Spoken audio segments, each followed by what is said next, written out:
اینجا اورشلیمه، نزدیک دروازه یافو. امروز ماه الول هست و مردم از امروز شروع میکنن زیاد برای دعا خوندن. از روز خودش الول 40 روز بشمرین تا یوم کیپور. מתחיל הסליחות. شروع میکنن سلیخوت بگن. این دروازه رو که ببینین، این دیواری که ببینین دروازه رو به روه، ولی این دیواری که ببینین دیواری هستش که 500 سال پیش سلیمان بزرگ درست کرد. اینو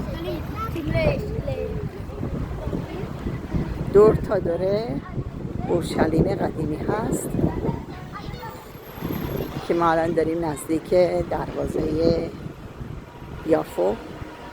اسم این دروازه یافوه برای اینکه از اینجا اگر مستقیم برین، یعنی از اینجا مستقیم همین جاده که من دارم میرم، همین پیاده روی که من دارم میرم، برین تا آخر میرسه به خیابون یافو و از خیابون یافو منظورشون اینه که به شهر یافو میرسیم.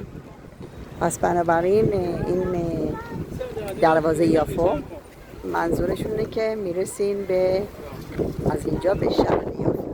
مثل این که دروازه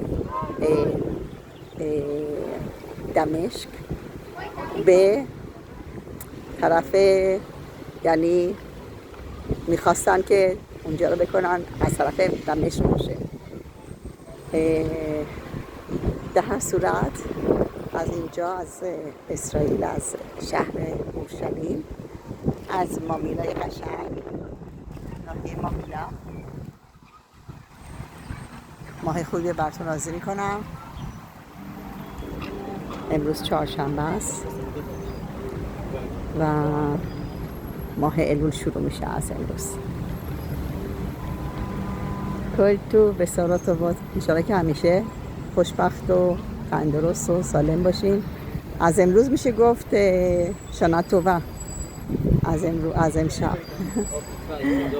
بعضیا اینطوری میگن و انشاءالله که واسه همه سال خوبی باشه و آزادی ایران با امید خدا هرچه زودتر.